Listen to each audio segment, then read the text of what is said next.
நாம் ஒரு வசனத்தை வாசிப்போம். பிலிப்பியர் 3:14.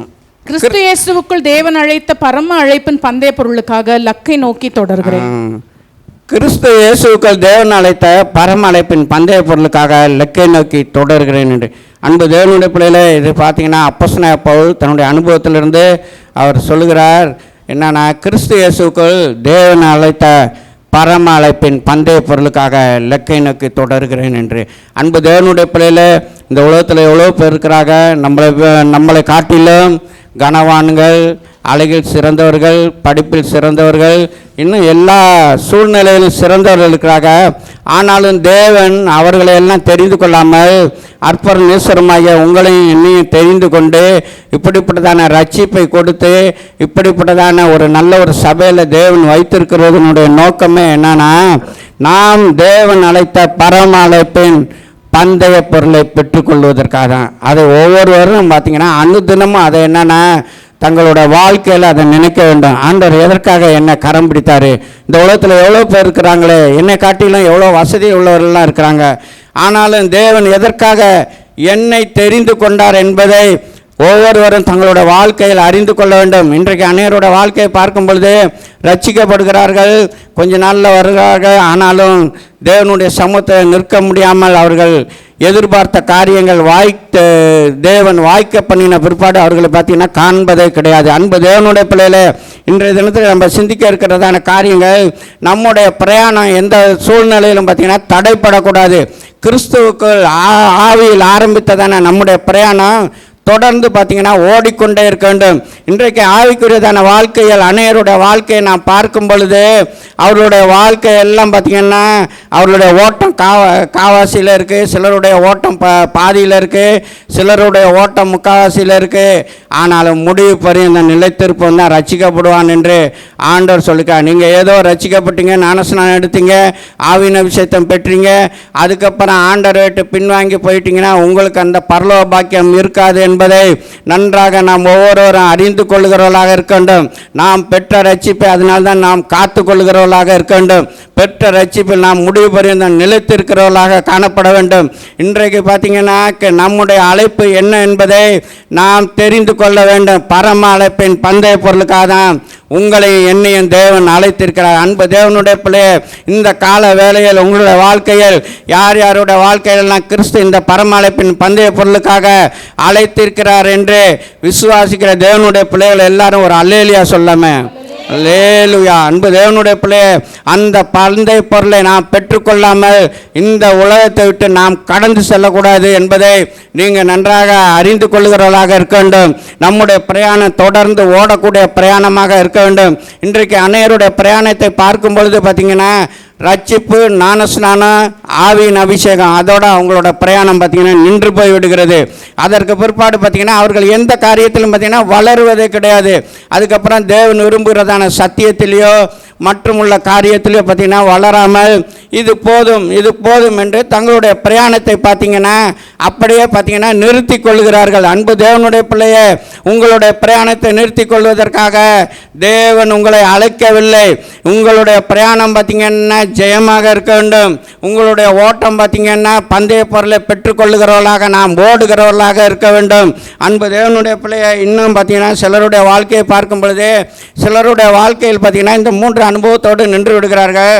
இன்னும் சிலருடைய வாழ்க்கையை பார்க்கும் பொழுது பார்த்தீங்கன்னா அவங்க இந்த 3 விதமான காரியங்களை பெற்றிருந்தாலும் அதற்கு மேலாக வேத வாசிப்பு, ஜெபம், ஆராதனை, உபவாசம், தசமபாகம், காணிக்கை, சாட்சி உள்ள ஜீவியம், கனி உள்ள வாழ்க்கை, இப்படி உள்ள காரியத்தில் எல்லாம் அவங்க பார்த்திங்கன்னா என்னென்னா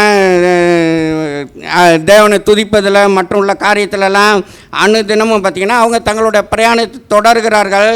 ஆனாலும் பார்த்திங்கன்னா ஏராளமானவர் பார்த்திங்கன்னா அந்த பிரயாணத்தோடு பார்த்திங்கன்னா நின்றுவிட்டு மறுபடியும் கொஞ்ச நாளில் அவர்களை பார்ப்போமானால் உலகத்தோடு உலகமாக உலகத்துக்கு ஏற்றவர்களாக மாறிவிடுகிறார்கள். அன்பு தேவனுடைய பிள்ளையே, நம்முடைய வாழ்க்கையில் இப்படிப்பட்ட அனுபவம் காணப்படக்கூடாது. கிறிஸ்தவ வாழ்க்கையில் இப்படிப்பட்டதான அனுபவம் உடையவர்களை எல்லாம் நாம் பார்த்து கொண்டு இருக்கிறோம். அநேகரை நாம் பார்க்கலாம். அவர்கள் ஒரு காலத்தில் ஆண்டவருக்காக வேண்டி பிரகாசிக்கப்பட்டவர்கள், ஆண்டவருக்காக அநேக காரியங்கள் செய்தவர்கள். இன்றைக்கெல்லாம் பார்த்திங்கன்னா சபையிலும் இருப்பது கிடையாது. ஆமாம், எனக்கு எல்லாம் தெரியும் என்று சொல்லி யாரோடும் பார்த்திங்கன்னா ஐக்கியம் இல்லாமல் தங்களை தாங்களே எஜமான்களாக இருந்து கொண்டு இருப்பதை எல்லாம் நாம் நன்றாக அறியலாம். அன்பு தேவனுடைய பிள்ளைய, தேவன் என்னன்னா உங்களை என்னையும் அதற்காக அழைக்கவில்லை. நம்முடைய பிரயாணம் ஒரு குறிப்பிட்ட எல்லையோடு நிற்பதற்காக தேவன் நம்மை அழைக்கவில்லை. நம்முடைய பிரயாணம் பார்த்திங்கன்னா தொடர்ந்து ஓட வேண்டும். அதனால தான் பாருங்க, தாவீது தன்னுடைய அனுபவத்தில் சொல்கிறாரு.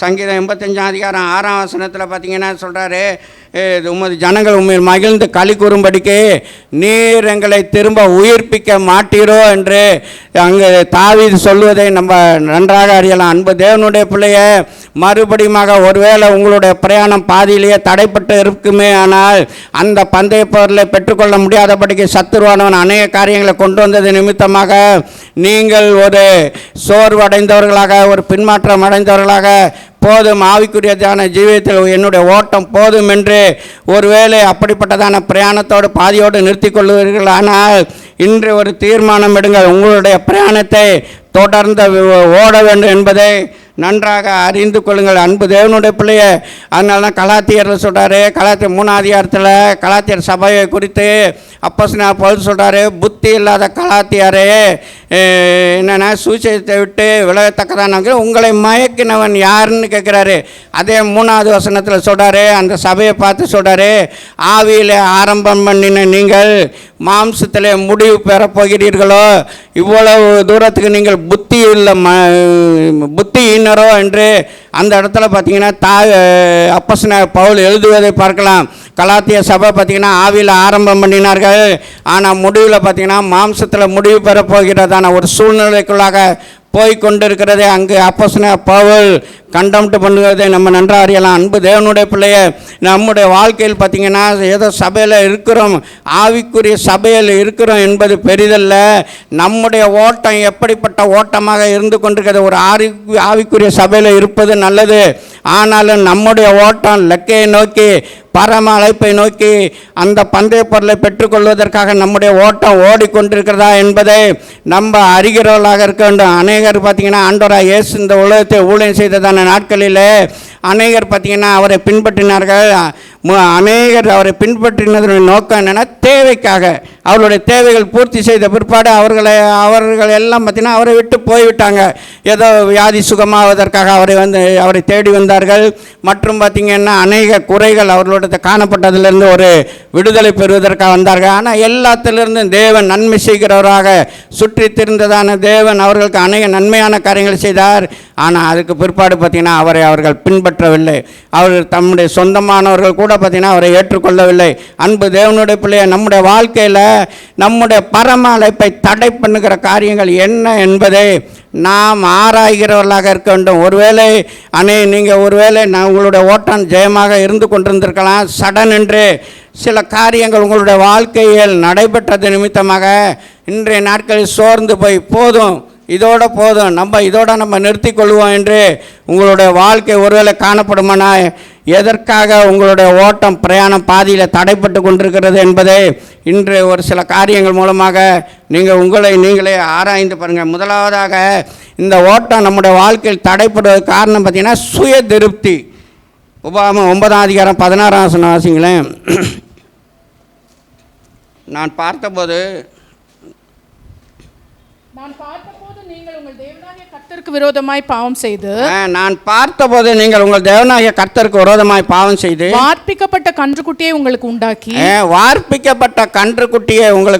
கர்த்தர் உங்களுக்கு விதித்த வழியை சீக்கிரமாய் விட்டு விலகினதை கண்டேன். கர்த்தர் உங்களுக்கு விதித்த வழியை சீக்கிரமாக விட்டு விலகினீர்கள் என்று அங்கு பார்த்தீங்கன்னா மோசே இஸ்ரவேல் ஜனங்களை பார்த்து அங்கு சொல்லுவதை நாம் நன்றாக அறியலாம். அன்பு தேவனுடைய பிள்ளையில, நம்முடைய பிரயாணம் தடைப்படுவதற்கு முதல் காரணம் பார்த்திங்கன்னா நமக்குள்ளாக எழும்புகிறதான ஒரு சுய திருப்தி.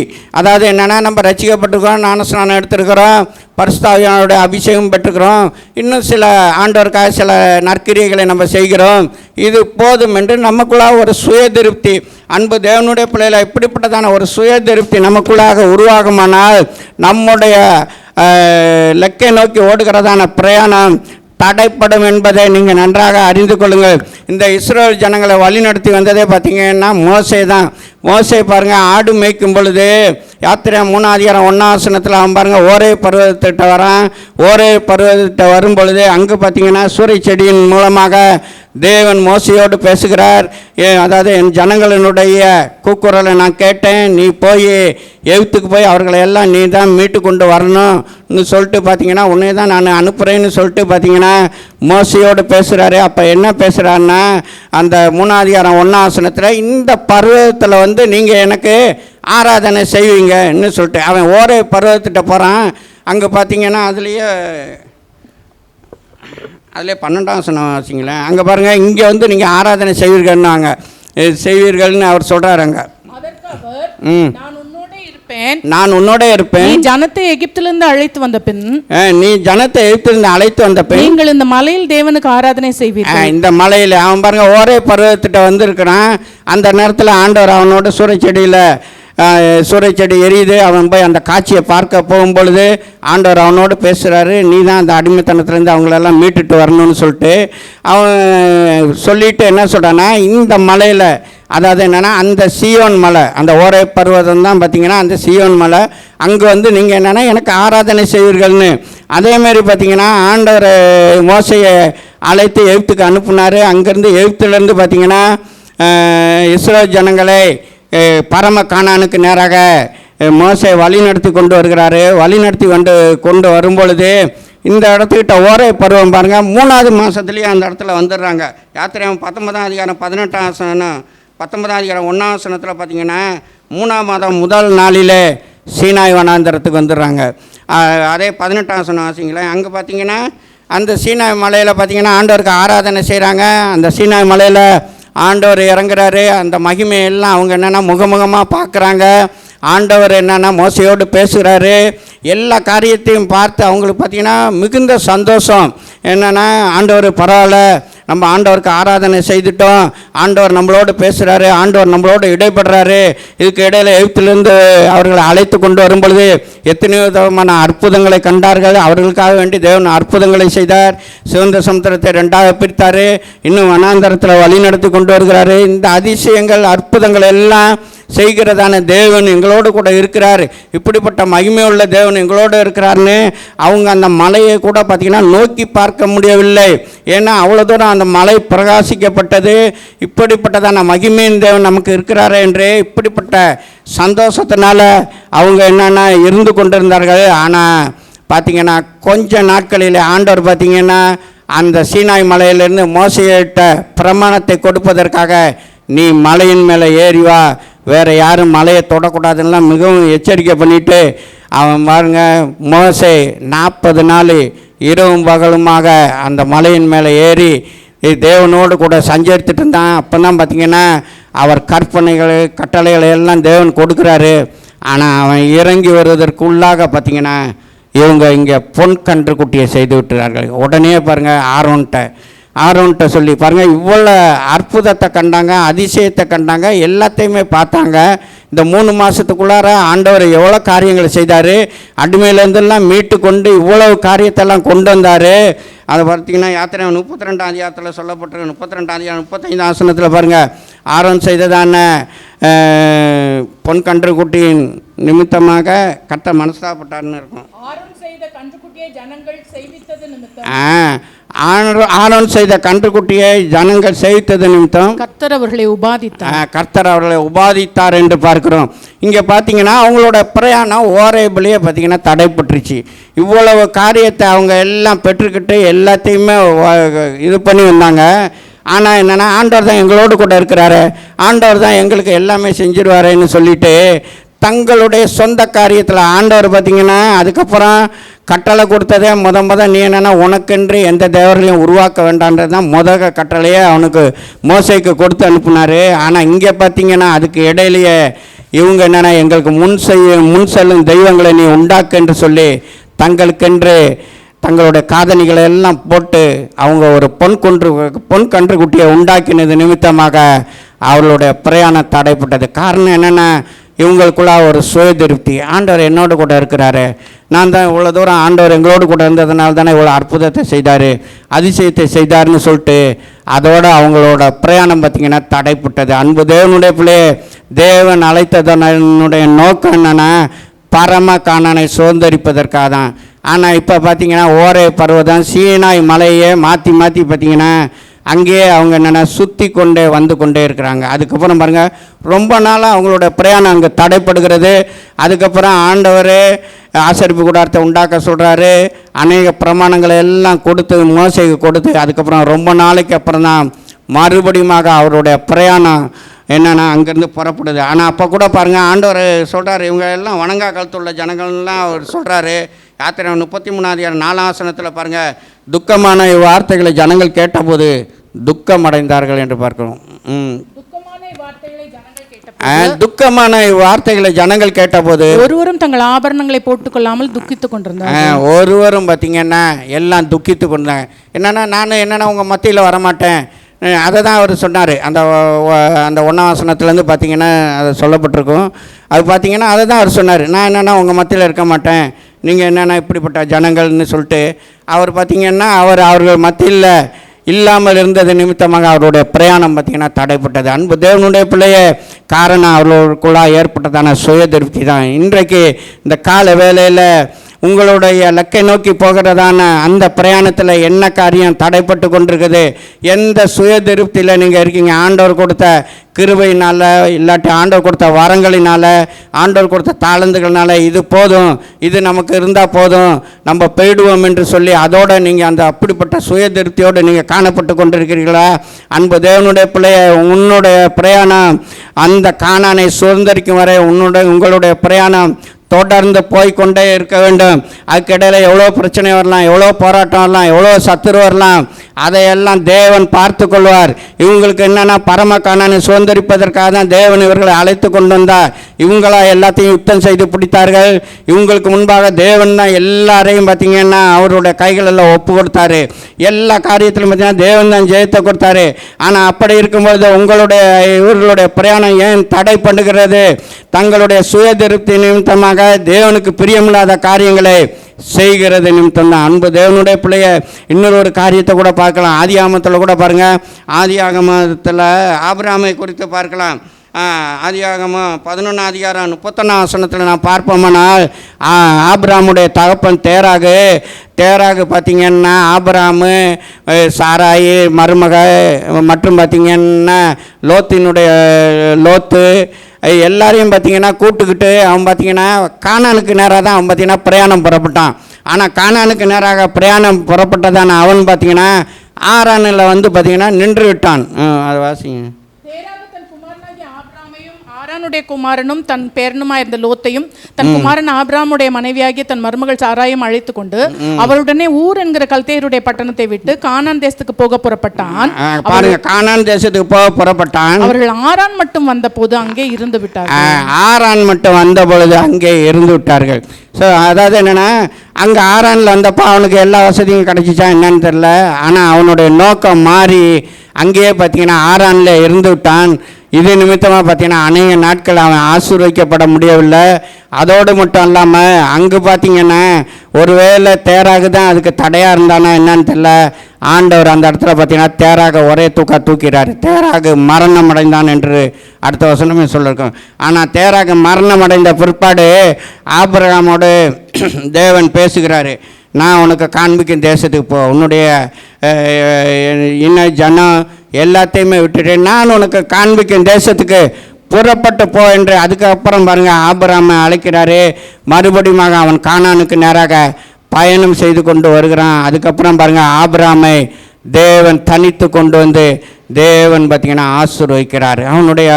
அவங்களுடைய பிரயாணம் பாருங்கள், தேராக நிமித்தமாக அவங்க பாருங்கள் ஆரானிலே தங்கிவிட்டார்கள். அவனுடைய பிரயாணம் கோல் என்னென்னா, கானானை எழுத்தின்படியான கானானை, பாலுந்தேன்னு ஓடுகிறதான கானானை சுதந்திரிக்க வேண்டும்.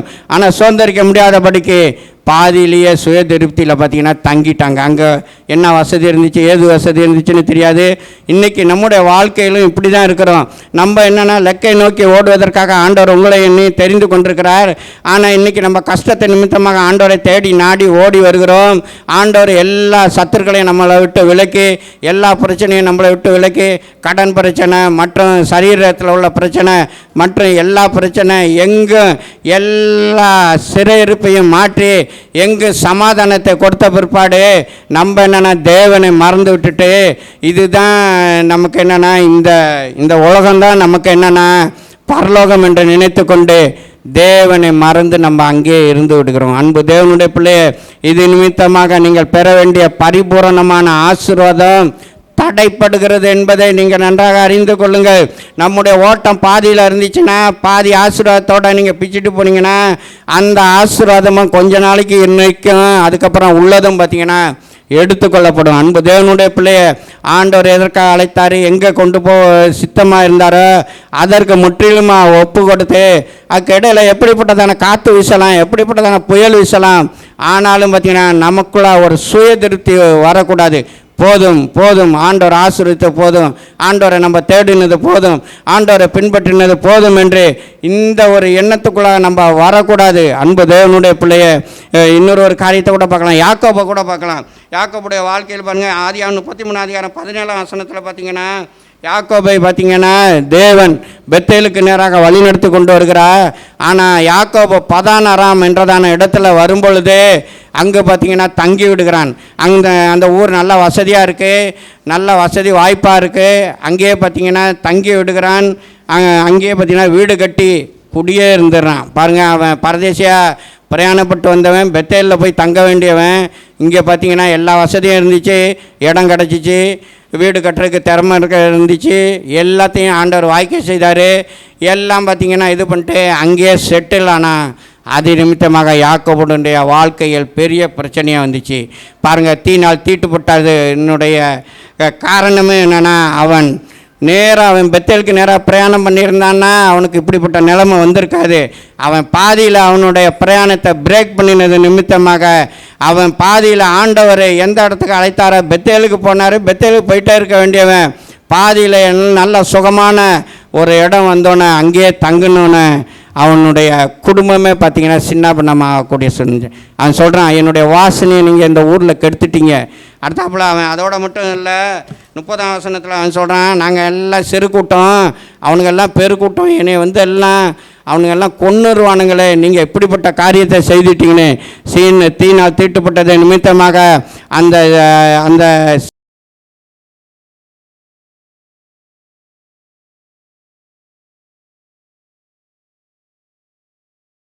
சீகேம் ஊரார், சீகேம் ராஜா எல்லாரையும் பார்த்தீங்கன்னா அவனுடைய குமாரர் 2 பேர் பார்த்தீங்கன்னா அடித்து நகர்த்தி வெட்டி பெரிய சங்காரத்தையே அங்கே உண்டாக்கிட்டானுங்க. அப்புறம் எப்படி அங்கே குடியிருக்க முடியும்? எப்படி அவன் நிம்மதியாக இருக்க முடியும்? அவன் பாருங்கள், அவனுடைய பிரயாணம் தொடர்ந்து போயிருந்தால் இப்படிப்பட்ட நிலைமைக்கு அவன் ஆளாயிருக்க மாட்டான். அவனுடைய பிரயாணம் பெத்தேலில் ஆரம்பித்தான். பெத்தேலுக்கே ஆண்டவர் மறுபடியும் போக சொன்னார். ஆனால் பாதியிலேயே அவன் பிரேக் பண்ணினான். சுய திருப்தி போதும், ஆண்டவர் இந்த இடத்துல நமக்கு நல்ல ஒரு சுகமான இது வச்சுருக்காரு, ஏசாவோட சமாதானமாயிட்டோம், எந்த விதமான பிரச்சனையும் இல்லை, அதனால் நம்ம இங்கே நல்லா கூடிய இருந்துக்கலான்னு சொல்லிட்டு இருந்தான். அது நிமித்தமாக அவன் தன்னுடைய மகளும் பார்த்திங்கன்னா இழக்க வேண்டியதாயிற்று. அன்பு தேவனுடைய பிள்ளையே, இதெல்லாம் நம்முடைய வாழ்க்கையில் பார்த்திங்கன்னா மிகவும் எச்சரிக்கை. ஆண்டவர் எதற்காக அழைத்தாரோ அந்த அழைப்பை நம்ம பெற்றுக்கொண்டு கிறிஸ்து உங்களையும் என்னையும் பரம அழைப்பின் பந்தய பொருளுக்காக அழைத்தார்னா அந்த அழைப்பிலேயே நம்ம போய்கொண்டே இருக்க வேண்டுமே ஒழிய நமக்கு ஒரு சுய திருப்தி போதும் ஆவிக்குரிய வாழ்க்கையானாலும் சரி, உலகப்பிரமான ஆசீர்வாதமானாலும் சரி போதும் என்று நம்ம விலகி போகிறவர்களாக நம்ம காணப்படக்கூடாது. அன்பு தேவனுடைய பிள்ளையை, இது ஒருவேளை நம்முடைய வாழ்க்கையில் இப்படிப்பட்ட ஒரு சுய திருப்தியில் நீங்கள் இருந்து கொண்டிருக்கிறீர்களா? ரட்சிக்கப்பட்டோம், ஞானஸ்நானம் எடுத்துட்டோம், அபிஷேகம் பெற்றுட்டோம், ஏதோ ஒரு சில நற்காரியங்கள் ஆண்டவர் வரங்கள் கொடுத்துருக்கிறாரு, இதுவே போதும் என்று நீங்கள் இருக்காதீங்க.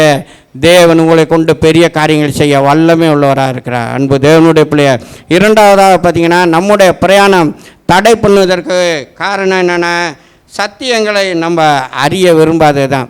அநேகருடைய வாழ்க்கையில் பார்த்தீங்கன்னா இன்னும் மென்மேலும் நம்ம வேதத்தில் வளரணும், வேதத்தை நன்றாக தெரிந்து கொள்ள வேண்டும், வேத வசனத்தை நம்ம நிலைத்திருக்க வேண்டும் என்று அப்படிப்பட்டதான வளர்ச்சி அவங்க விரும்புகிறது கிடையாது. போதும், நம்ம ஒரு ரட்சிக்கப்பட்டோம், ஞானஸ்நானம் எடுத்தோம், அபிஷேகம் பெற்றோம், இதுவே போதும் என்று தான். எப்ரேயர் 6ஆம் அதிகாரம் 1ஆம் வசனம் 2ஆம் வசனம் வச்சிங்களேன். அங்கே பார்த்தீங்கன்னா எப்ரேயர் நிருபர்காரன் சொல்கிறாரு, ஆகையால் கிறிஸ்துவை பற்றி சொல்லிய மூல உபதேச வசனங்களை நாம் பாருங்க, ஆகையால் கிறிஸ்துவை பற்றி சொல்லிய மூல உபதேச வசனங்களை விட்டு செத்த கிரியைகளுக்கு நீங்களாகும் மனம் திரும்புதல், செத்த கிரியைகளுக்கு நீங்களாகும் மனம் திரும்புதல், தேவன் பேரில் வைக்கும் விசுவாசம், தேவன் பேரில் வைக்கும் விசுவாசம், ஸ்நானங்களுக்கு அடுத்த உபதேசம், ஸ்நானங்களுக்கு அடுத்த உபதேசம், கைகளை வைக்குதல், மரித்தோரின் உயிர்த்தெழுதல், மரித்தோரின் உயிர்த்தெழுதல், நித்திய நியாயத்தீர்ப்பு என்பவைகளாகிய நித்திய நியாயத்தீர்ப்பு என்பவைகளாகிய அஸ்திபாரத்தை மறுபடியும் போடாமல், அஸ்திபாரத்தை மறுபடியும் போடாமல் பூரணராகும்படி கடந்து போமா. அதாவது என்னன்னா, இப்படிப்பட்டதான அதாவது ரட்சிப்பு, ஞானஸ்நானம், இப்படிப்பட்ட அஸ்திபாரத்தையே மறுபடியும் போடாமல் நீங்கள் எல்லாம் என்னென்னா, அதாவது அற்புதங்களையும் அதிசயங்களையும் கண்டுட்டு அதையே நம்பி ஓடாமல் நீங்கள் ஒரு பூரணத்துக்கு நேராக பூரணராகும்படி கடந்து போவீர்களாக என்று அங்கே சொல்கிறாரு. அதாவது என்னென்னா, இன்னும் நீங்கள் சத்தியத்தை இதையே நீங்கள் சொல்லிட்டு உங்களுக்கு மரித்தோரின் உயிர்த்தெழுதலை பற்றி தெரியும், அதாவது என்னென்னா ஆண்டவர் சுகப்படுத்துகிற காரியங்கள் எல்லாம் தெரியும், ஸ்நானங்களுக்கு அடுத்த உபதேசம்லாம் தெரியும், இதையே நீங்கள் என்னென்னா மறுபடியும் பேசிக்கிட்டு இதையே இது பண்ணிட்டு இல்லாமல் வேதத்தில் உள்ள அதிசயங்களை கண்டு வேதத்தில் இன்னும் என்னென்ன காரியத்தில் எல்லாம் வளர வேண்டும் என்பதை கண்டு நீங்கள் அதில் வளர்ந்து சத்தியத்தை அறிஞ்சு நீங்கள் பூரணராகும்படி கடந்து போவீர்களாக என்று சொல்கிறாரு. அநேகர் பார்த்திங்கன்னா இப்படிப்பட்டதான 3 விதமான காரியங்கள் இருப்பாங்க. அதே நேரத்தில் பார்த்திங்கன்னா தங்களோட வாழ்க்கையில் கடந்து செல்ல வேண்டியதான காரியங்கள், அதே நேரத்தில் தங்களுடைய ஆவிக்குரிய வாழ்க்கையில் சரி செய்து கொள்ள வேண்டியதான விட்டுவிட வேண்டியதான அநேக காரியங்கள் உண்டு என்பதை இன்னும் அநேகர் அறியாமல் இருக்காங்க. அநேகர் என்னென்னா இப்படிப்பட்ட 3 விதமான அனுபவத்தில் வராங்க. ஆனால் இன்னும் கிறிஸ்துக்குள்ளாக தேறினவர்களாக இருப்பதற்காக கிறிஸ்து நம்மிடத்தில் என்னத்தை எதிர்பார்க்குறாரு, நம்ம கரைதர பிள்ளை இல்லாமல் இருப்பதற்கு நம்மிடத்தில் என்னென்ன காரியம்லாம் அசுத்தமான காரியம்லாம் காணப்படுது, இப்படிப்பட்ட சத்தியத்தில் பார்த்திங்கன்னா அவங்க வளருவதே கிடையாது. அதை குறித்து பார்த்திங்கன்னா அறியக்கூடியதான அறிவும் பார்த்திங்கன்னா அவர்களுக்கு இல்லாமல் இருக்கிறது. போதும் என்றதான அதாவது என்னென்னா சத்தியத்தை மேற்கொண்டு அறியக்கூடியதான எண்ணம் இல்லாதவர்களாக இருக்கிறார்கள். அன்பு தேவனுடைய பிள்ளைய நம்முடைய வாழ்க்கையில் நாம் எப்படிப்பட்டவர்களாக காணப்படுகிறோம், இன்னும் நம்ம அதிகமான சத்தியத்தில் இன்னும் தேவை என்று நம்முடைய வாழ்க்கையில் பார்த்திங்கன்னா நம்ம உணர வேண்டும். அனைவரும் பார்த்திங்கன்னா அப்படிப்பட்டதான உணர்வே இல்லை. இன்னும் வளர வேண்டும், இன்னும் ஆழமான சத்தியத்தை தேவன் நமக்கு தர வேண்டும், இன்னும் ஆழமான வெளிப்படுத்தலை நம்ம என்னென்னா காண வேண்டும் என்று இப்படிப்பட்டதான அநேக காரியங்களுக்கு நேராக பார்த்திங்கன்னா அவங்க என்னென்னா வழி நடத்தப்படுவதே கிடையாது. அதே நேரத்தில் இருக்கிற இடத்துல திருப்தி அடைகிறார்கள். அன்பு தேவனுடைய பிள்ளைய ரட்சிப்பு, ஞானஸ்நானம், பரிசுத்தாவியானுடைய அபிஷேகம் எல்லாம் பார்த்திங்கன்னா ஒரு அஸ்திபாரம் தான். இந்த அஸ்திபாரத்தின் மேலே நீங்கள் பார்த்திங்கன்னா நாளுக்கு நாள் நாம் கட்டி எழுப்பப்படுகிறவர்களாக இருக்க வேண்டும். எப்படிப்பட்ட காரியத்தில் சத்தியத்தை கொண்டு, அப்போஸ்தலருடைய உபதேசத்தை கொண்டு, தீர்க்கதரிசிகளோட உபதேசத்தை கொண்டு நம்ம நாளுக்கு நாள் கட்டி எழுப்ப வேண்டும். அதை தான் அப்போஸ்தலனாகிய பவுல் பார்த்திங்கன்னா எபேசியர் 3ஆம் அதிகாரம் 2ஆம் அதிகாரம் 20ஆம் வசனத்தில் பாருங்கள், அவர் சொல்கிறாரு, அஸ்திபாரத்தின் மேல் அப்போஸ்தலர் தீர்க்கதரிசி என்பவர்களுடைய அஸ்திபாரத்தின் மேல் கட்டப்பட்டவர்களாயும் இருக்கிறீர்கள், கட்டப்பட்டவர்களுமாய் இருக்கிறீர்கள். இயேசு கிறிஸ்து தாமே மூலைக்கல்லாக இருக்கு. அதற்கு இயேசு கிறிஸ்து தாமே அப்போஸ்தலர் தீர்க்கதரிசி எப்படிப்பட்டதான அஸ்திபாரத்தின் மேலே நம்ம என்னென்னா கட்ட வேண்டும். எப்படிப்பட்டதான இந்த அஸ்திபாரத்தின் மேலே எப்படிப்பட்ட காரியத்தை கட்ட வேண்டும்? பரிசுத்தத்தின் மேல் பரிசுத்தம், இன்னும் தாழ்மை, உண்மை, வேறுபாட்டின் ஜீவியம், கனியற்ற வாழ்க்கை, கனியுள்ள வாழ்க்கை, சாட்சியான ஜீவியம், இன்னும் ஜபத்தில் தேரணும், அதே நேரத்தில் வேத அறிவில் நம்ம தேரணும், பிசாசின் தந்திரங்களை எல்லாம் அறியக்கூடியதான அப்படிப்பட்டதான வெளிப்படுத்தலாம் நம்ம பெற்றுக்கொள்ள வேண்டும்.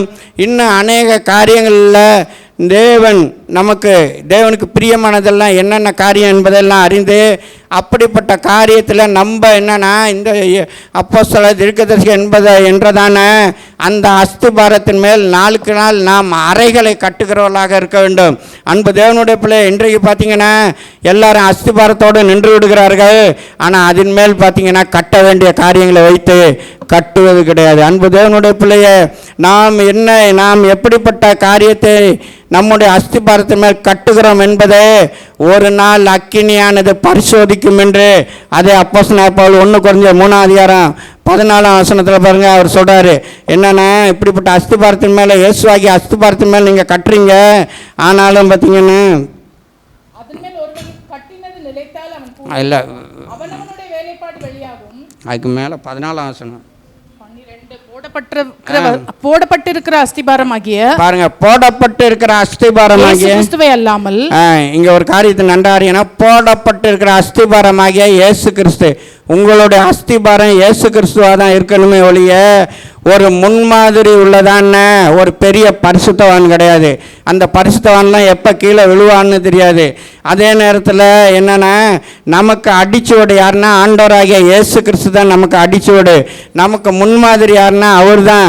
நம்மளுடைய அஸ்திபாரம் என்னென்னா இயேசுவின் மேலே தான் இருக்கணுமே ஒழிய ஒரு உலகத்தான் மேலேயோ, மற்றும் பார்த்திங்கன்னா ஒரு பரிசுத்தவான் மேலேயோ, மற்றும் பார்த்திங்கன்னா கிறிஸ்துவுக்காக ஒரு பிரகாசிக்கப்படுகிறதான ஒரு நபர் மேலேயே நம்முடைய அஸ்திபாரம் இருந்துச்சுன்னா, இந்த அஸ்திபாரம் என்றைக்குனாலும் கீழே விழும். என்றைக்குனாலும் பார்த்தீங்கன்னா ஒரு சின்ன காற்று அடித்தாலும் அந்த அஸ்திபாரம்லாம் கீழே விழும். அன்பு தேவனுடைய பிள்ளையே, உங்களுடைய அஸ்திபாரம் எப்பொழுதும் பார்த்தீங்கன்னா மூளைக்கல்லாகிய கிறிஸ்துவின் மேல் அஸ்திபாரம் போடப்பட்டவர்களாக காணப்பட வேண்டும். அந்த அஸ்திபாரத்தின் மேலே பார்த்தீங்கன்னா அப்போஸ்தலர் தீர்க்கதரிசிகள் என்பவருடைய அந்த உபதேசத்தினை கட்டப்பட வேண்டும். நீங்கள் ஒருவேளை நினைக்கலாம், அப்போஸ்தலர் என்று சொல்லும் பொழுது இப்போ அநேகர் பாருங்கன்னா அப்போஸ்தலர்னு போட்டுக்கிறாங்க, ரெவரண்ட்டு, டாக்டர் எதையோ போட்டுட்டு போகிறாங்க. அவங்கவுங்க விருப்பம் எதையோ போட்டுட்டு போகிறாங்க. ஆனால் அந்த அப்போஸ்தலரை குறித்து தேவன் இங்கு சொல்லவில்லை. தேவன் சபையில் அப்போஸ்தலரை ஏற்படுத்தியிருக்காரு. எப்படிப்பட்ட அப்போஸ்தலனா, அப்போஸ்தலர் உபதேசம், அதை தான் அவர் என்னென்னா அப்போஸ்தலருடைய உபதேசத்தின்படி தான். அன்பு தேவனுடைய பிள்ளைய, அந்த உபதேசம் தான். அதேமாதிரி தீர்க்க தரிசனம் என்று சொல்லும் பொழுது பழைய ஏற்பாட்டில் அநேக தீர்க்கதரிசிகளை கொண்டு தேவன் பேசியிருக்கிறார். அதாவது புதிய ஏற்பாட்டுக்குள்ள காரியங்களே சில காரியங்களை எல்லாம் தேவன் பேசியிருக்கிறார். இயேசு கிறிஸ்துவை குறித்து அநேக தீர்க்கதரிசிகள் பேசியிருக்கிறாங்க. முக்கியமாக நிறைய பேசப்பட்டது யாருன்னா மோசேயையும் எலியாவையும் கொண்டு தேவன் அநேக காரியங்களை பேசியிருக்கிறாரு. தாவீதை கொண்டு பார்த்தீங்கன்னா ப்ராஃபஸியா, இயேசுவை கொண்டு சங்கீதங்களில் அநேக காரியங்களை கொடுத்துருக்கிறாரு. அதனால தான் பார்த்தீங்கன்னா ஆண்டவராக இயேசு கிறிஸ்து உயிர்த்தெழுந்த பிற்பாடு அவர் பார்த்தீங்கன்னா அந்த எம்மாவூர் சீசர்களை லூக்கா 24 எம்மாவூர் சீசர்களை சந்திக்கிறாரு. எம்மாவூர் சீசர்களோடு வரும்பொழுது பார்த்தீங்கன்னா அந்த 14 ஒருவரோடொருவர் பேசிக்கொண்டார்கள். இப்படி அவர்கள் பேசி சம்பாஷித்துக் கொண்டிருக்கையில் இயேசு தாமே அவருடனே கூட நடந்து போனார். அதுக்கு மேலே சொன்ன தீர்க்கதரிசி எல்லாம் சொன்ன வசனத்தெல்லாம் 44 வசனம். அவர்களை நோக்கி மோசேயின் நியாயப்பிரமாணத்தில், அவங்க பாருங்க, அவங்க சொல்றாங்க மோசேயின் நியாயப்பிரமாணத்தில், தீர்க்கதரிசிகளின் ஆகமங்களிலும் சங்கீதங்களிலும், தீர்க்கதரிசியின் ஆகமங்களிலும் சங்கீதங்களிலும் என்னை குறித்து எழுதியிருக்கிறவைகள் எல்லாம், என்னை குறித்து எழுதியிருக்கிறவைகள் எல்லாம் நிறைவேற வேண்டியதென்று நான் உங்களோடு இருந்தபோது உங்களுக்கு சொல்லி, உங்களோடு இருந்தபோதுல இப்படிப்பட்ட தீர்க்கதரிசிகள் இப்படிப்பட்ட அஸ்திபாரத்தில் தான் நம்ம கட்டப்பட வேண்டும். அவங்க என்ன சொன்னாங்க, அப்படிப்பட்ட ப்ராப்பர்ட் என்ன சொன்னார்களோ அப்படிப்பட்ட அஸ்திபாரத்தின் மேல் தான் நாம் கட்டப்பட்டவர்களாக காணப்பட வேண்டும். அப்படிப்பட்ட அஸ்திபாரத்தில் கட்டப்படுகிறவர்கள் தான் அந்த பரலோக ராஜ்யத்துக்குள்ளே பிரவேசிக்க முடியும். அதாவது என்னென்னா, யோவானுக்கு பார்த்தீங்கன்னா ஆண்டவர் என்னென்னா பரலோக ராஜ்யத்தை குறித்து தரிசனம் கொடுக்குறாரு. தரிசனம் கொடுக்கும் பொழுது பார்த்தீங்கன்னா அந்த வெளிப்படுத்த 21:14 வசனத்தில் பார்த்தீங்கன்னா அந்த பரிசுத்த நகரம் வானத்திலேருந்து கீழே இறங்கி வருகிறத கண்டேன். அதுக்கு பாருங்கள் 12 வாசல்கள். அந்த வாசலில் பாருங்கள் யாருடைய நாமம், ஆட்டுக்குட்டியானவருடைய 12 அப்போஸ்தலரின் 12 நாமங்கள், ஆட்டுக்குட்டியானவருடைய 12 அப்போஸ்தலருடைய நாமங்கள், அந்த அவங்க நாமங்கள் தான். அதில் பாருங்கள், நம்ம நினைக்கலாம் ஒரு சீசன் தான் போயிட்டானே, அந்த சீசனுக்கு பதிலாக பார்த்திங்கன்னா இன்னொரு சீசன் எடுத்தாங்க. ஆனால் அந்த சீசனை பார்த்திங்கன்னா தேவன் எடுத்து யூஸ் பண்ணவே இல்லை. அது இவங்களாம் பார்த்தீங்கன்னா சீட்டு போட்டு அவங்க தெரிந்து கொண்டாங்க. ஆனால் அந்த சீசனுக்கு பதிலாக தான் அப்போஸ்தலனாகிய பவுலை தேவன் தெரிந்து கொண்டார். அவங்க பாருங்கள், அதனால தான் அப்போஸ்தலனாகிய பவுல் எத்தனை இடத்துல சொல்வார், அதாவது என்ன, அப்போஸ்தலர் எல்லாரிலும் சிறியவனாகிய நான், ஒரு 2-3 இடத்துல சொல்லுவார் அவருடைய நிருபத்தில், சிறியவனாகிய நான், அப்போஸ்தலர் எல்லாரையும் சிறியவனாகிய நான். அந்த பவுலை பார்த்தீங்கன்னா அந்த இடத்துல பவுல் பாருங்கள், சபையை துன்பப்படுத்தினவன், எவ்வளோ சபைக்கு விரோதமாக எழும்பினவன், ஆனாலும் கடைசியில் பாருங்கள் அவனுடைய அஸ்திபாரத்தின் மேலே கட்டப்பட்ட நிலைமையில் பாருங்கள் பரிசுத்த நகரம் காணப்படுகிறது. அவனுடைய நாமம் பாருங்கள் அங்கே எழுதப்பட்ட நிலைமையில் காணப்படுகிறது. அந்த 12வது அப்போஸ்தலர் பார்த்தீங்கன்னா அப்போஸ்தலனாகிய பவுல். அன்பு தேவனுடைய பிள்ளையில நம்முடைய வாழ்க்கையில் நம்ம எப்படிப்பட்டதான அஸ்திபாரத்தை போட்டு கட்டி கொண்டு இருக்கிறோம். அந்த 3ஆம் அதிகாரத்தில் பாருங்கள், 1 கொரிந்தியர் 3ஆம் அதிகாரத்தில் அவன் பாருங்கள் அந்த அஸ்திபாரத்தின் மேல் கட்டப்பட்டது ஒரு நாள் பார்த்தீங்கன்னா பரிசோதிக்கப்படும் என்று சொல்லப்பட்டிருக்கிறது. 14ஆம் வசனமா, அவனவனுடைய வேலைப்பாடு வெளியாகும், நாளானது அதை விளங்க பண்ணும், ஏனெனில் அது அக்கினியினால் வெளிப்படுத்தப்படும். அக்கினியினால வெளிப்படுத்தப்படும். அவனவனுடைய வேலைப்பாடு எத்தன்மை உள்ளதென்று அக்கினியானது பரிசோதிக்கும். அவனவனுடைய வேலைப்பாடு எத்தன்மை உள்ளதென்று அக்கினியானது பரிசோதிக்கும். இங்கே பார்த்தீங்கன்னா 2 விதமான காரியத்தில் பார்த்தீங்கன்னா அநேகர் அஸ்திபாரம் போட்டு கட்டி கொண்டிருக்காங்க. ஒரு கூட்டத்தார் பார்த்தீங்கன்னா பொன் வெள்ளி விலையேறப்பட்ட கல்லில் கட்டுறாங்க. இன்னொரு கூட்டத்தார் பார்த்தீங்கன்னா மரம், வைக்கோல், புல், மரம் புல் வைக்கோல் 2 விதமான கூட்டத்தார் அஸ்திபாரத்தில் கட்டுறாங்க. ஆனால் மரம் புல் வைக்கோலில் பார்த்தீங்கன்னா ஒரு கூட்டம் கட்டுது, ஒரு கூட்டம் பார்த்தீங்கன்னா பொன் வெள்ளி வெளியேறப்பட்ட கல்ல. அன்பு தேவனுடைய பிள்ளைய 2 அஸ்திபாரத்தையும் பரிசோதிக்கிறதான நாள் வெகு சீக்கிரமாக வந்து கொண்டு இருக்கிறது. ஆனால் நம்ம கட்டுனது வெந்து போகக்கூடியதான புல் வைக்கோல் மரத்தை கொண்டு நம்ம கட்டி கொண்டு இருக்கிறோமா, இல்லை விட்டா வெளியேறப்பட்ட கல்லை கொண்டு கட்டி கொண்டிருக்கிறோமா? ஆனால் அப்படி நீங்கள் கட்டப்படுறதான கட்டில் நீங்கள் என்னன்னா அந்த அக்கினி அது பரிசோதிக்கும். கட்டினது வெந்து போனால் அவன் நஷ்டமடைவான், அவனோ ரட்சிக்கப்படுவான், அதுவும் அவனோ ரட்சிக்கப்படுவான், அக்கினியில் அகப்பட்டு தப்பினது போல, அக்கினியில் அகப்பட்டது தப்பினது போல் இருக்கும். நம்முடைய அஸ்திபாரம் எப்படிப்பட்ட அஸ்திபாரத்தை போட்டு நாம் கட்டி கொண்டு இருக்கிறோம் என்பதை நாம் நன்றாக அறிகிறவர்களாக இருக்க வேண்டும். நாம் பார்த்தீங்கன்னா பூரணத்துக்கு நேராக கடந்து போக வேண்டும். அதாவது என்னென்னா பரம பந்தய பொருளுக்கு அழைக்கப்பட்டதான தேவனுடைய பிள்ளைகள் ஒரு பூரணத்துக்கு நேராக நாம் கடந்து போக வேண்டும். உபத்திரத்தில் பூரணப்பட வேண்டும், பரிசுத்தத்தில் பூரணப்பட வேண்டும். தேவன் விரும்புகிற அனைத்து காரியங்களிலும் பார்த்திங்கன்னா நாம் பூரணப்பட்டவர்களாக காணப்பட வேண்டும். ஏன்னா மத்திய 5:48 வசனத்தில் பாருங்கள், பரலோகத்தில் இருக்கிற உங்கள் பிதா பூரண சர்க்குணராக இருக்கிற போல நீங்களும் பூரண சர்க்குணராக இருங்கள் என்று சொல்லப்படு. ஏனென்றால் நாம் பின்பற்றுகிறதான தேவன் பூரண சர்க்குணர். அதனால் நம்முடைய வாழ்க்கையிலும் எல்லா காரியத்திலும் பார்த்திங்கன்னா நாம் பூரண சர்க்குணராக காணப்பட வேண்டும். அநேகர் நினைக்கலாம், எதற்கு ரட்சிப்பு, ஞானஸ்நானம், அபிஷேகம், இந்த 3 காரியத்தில் நம்ம நின்று விடலாமே என்று அநேகர் நினைத்து கொண்டிருக்கலாம். அன்பு தேவனுடைய பிள்ளைய இஸ்ரேல் ஜனங்களுடைய வாழ்க்கையில் கூட நம்ம பார்க்கலாம். ஆண்டவராகிய இயேசு கிறிஸ்து எகிப்திலிருந்து அவர்களை வெளியே கொண்டு வந்தது ரட்சிப்புக்கு அடையாளமாக காணப்படுகிறது.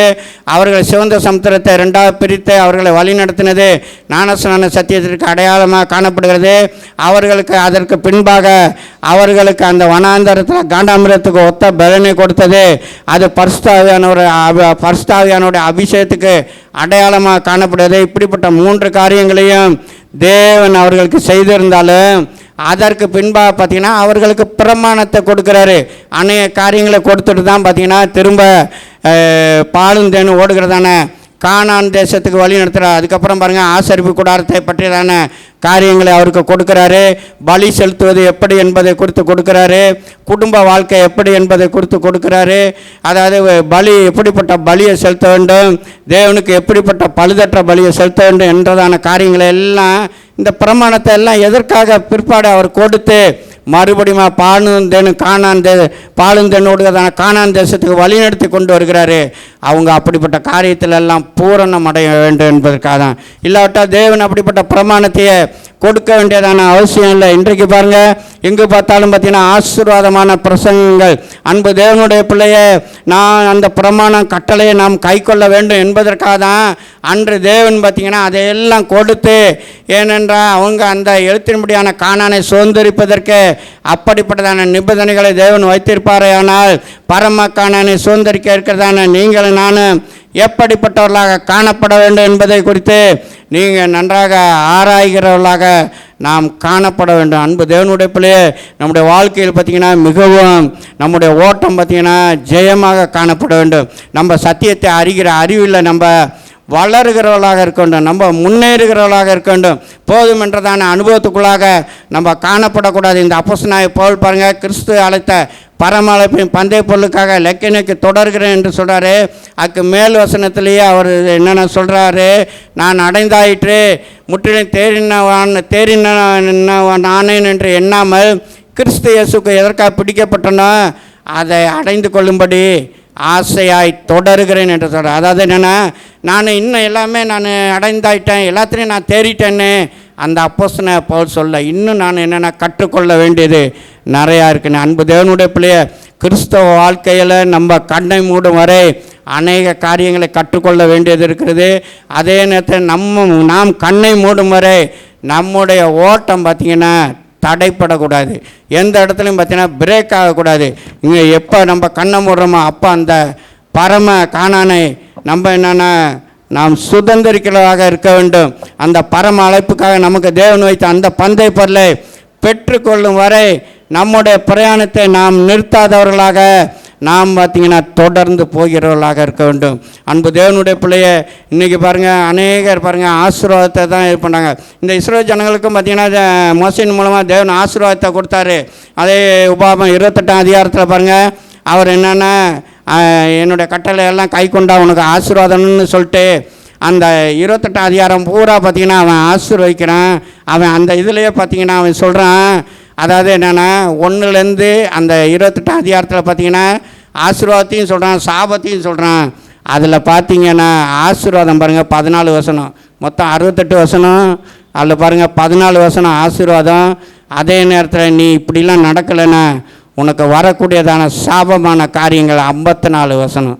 அன்பு தேவனுடைய பிள்ளையே, நம்முடைய வாழ்க்கையில் பாருங்கள், தேவனுக்கு முன்பாக நம்ம என்னென்னா பிரியமானவர்களாக காணப்பட்ட ஆசீர்வாதம் நம்மை தேடிக்கொண்டே வரும். அதே நேரத்தில் ஆசீர்வாதத்தை நாம் தேடி நாடி இந்த உலகத்தை பார்த்து நாம் ஓடிக்கொண்டிருப்போம், ஆனால் நாம் நம்முடைய பந்தய பொருளை நாம் இழந்து விடுவோம். அன்பு தேவனுடைய பிள்ளையே, நம்முடைய வாழ்க்கையில் நம்முடைய பிரயாணம் எந்த காரியத்தில் தடைப்பட்டு கொண்டிருக்குது, இன்று ஒரு தீர்மானம் எடுங்க. தேவனுடைய சமூகத்தில் உங்களை சரண்டர் பண்ணுங்கள். தேவன் உங்களிடத்தில் என்ன காரியத்தை வெளிப்படுத்துகிறாரோ அதையெல்லாம் பார்த்தீங்கன்னா தேவனிடத்தில் அறிக்கையிடுங்க.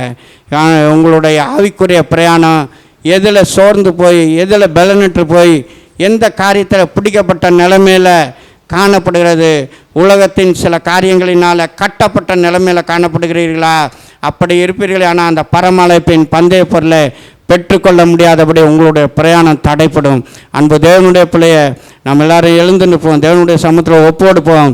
தேவன் என்ன காரியத்தை உங்களிடத்தில் வெளிப்படுத்துகிறாரோ அதை தேவனிடத்தில் அறிக்கையிட்டு தேவனிடத்திலிருந்து ஒரு பலனை பெற்றுக்கொள்ளுங்க.